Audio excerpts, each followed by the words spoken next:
for inviting me. I'm Shahsوار. I'm from Free Balochistan Movement. I would like to thank the council for inviting us, and I would like to thank all my brothers and sisters from Al-Ahwas. There are a few things that I would like to share. I know that the time is too short. If you just look at the map, if you just follow the map, on the other side is Balochistan.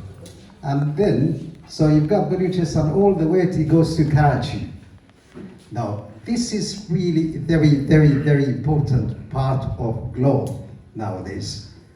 And unless you secure this whole region, you are not going to have peace and security for all the Arabs, by the way, and all the other nationalities, okay, and in that region.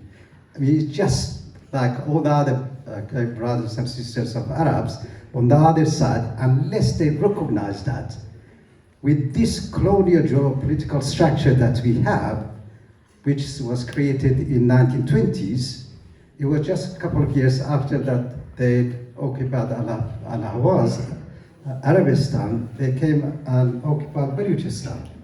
Now, Balochistan, of course, is being occupied by Pakistan, and when the British they created this monster in 1947, they came and occupied the eastern Balochistan, and western Balochistan is occupied by Iran. Now, the point I would really like to share, there is a historical opportunity. Now, if you lose that historical opportunity, then you get a lot of trouble. And that is the cost, which I call it the cost of historical opportunity. Now imagine for the last 100 years, just imagine for the last 100 years, the cost of how much they spend on the military, how much they spend on to occupy us, for the police, for the military, for the army, how much the cost of plundering our resources, especially Al-Ahwas, is the lion's share of all these activities. Imagine in that region, what is called Iran, it comes from that part of the world, that's Al-Ahwas. Now imagine that for the last 100 years, how much they plundered, how much they used the resources, how many people they killed, how much bloodshed they had. Well, it's just unbelievable, okay? You're talking about billions and billions and billions in terms of economic cost. Now, imagine that's the other cost, human cost. You see, they killed the most conscientious of people. So they are the most conscientious people. They put them in prison, they killed them, or they put them in exile. They just disappeared, they went to the other side. These are the people that make change. The change they come for those people, the progressive section of society. So imagine they got rid of that, okay? So these are the really major costs. Another cost, I think that, you don't get it maybe in academic words, books, is the opportunity cost. The opportunity, imagine that, Al-Ahwas was a free democratic state from 1920s, before Raza Khan Mirpanch came to occupy that land. Now imagine that you have a democratic, a safe, secular democratic country, and that you have come like equal opportunity, and then with all the resources, what could you have done? It's just unbelievable that what you could have done. Not just that, you have to remember that if you've got our freedom, if you've got our access to our resources, to our people, then it's not just beneficial for us. It's of course it's beneficial even for the past, for goodness sake, but it's insanity of colonial geopolitical structure is such that there is no rationalism, There is no basic, the idea of the democratic rights. There is no humanism. There is no ethics. There is no any value, humane values. There is no legal framework.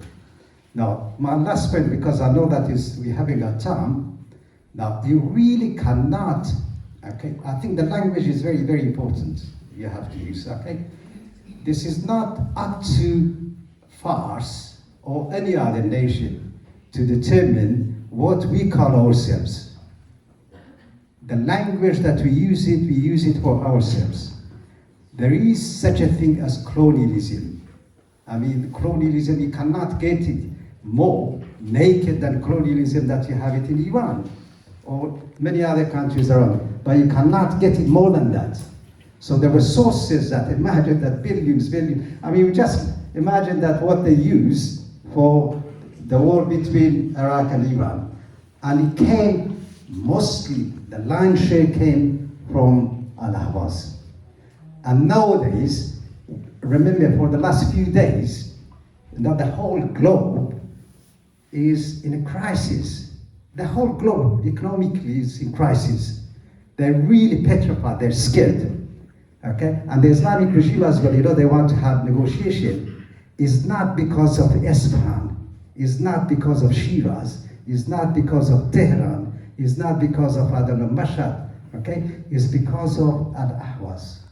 So I think for that reason, we have to, I think there is a very good thing that you've done, so we have to make a distinction between national rights and political parties. I think this is what you've done, is a very, very good thing. So I think it's a very good step to realize that as nation of Al-Ahwaz, you need to have the council.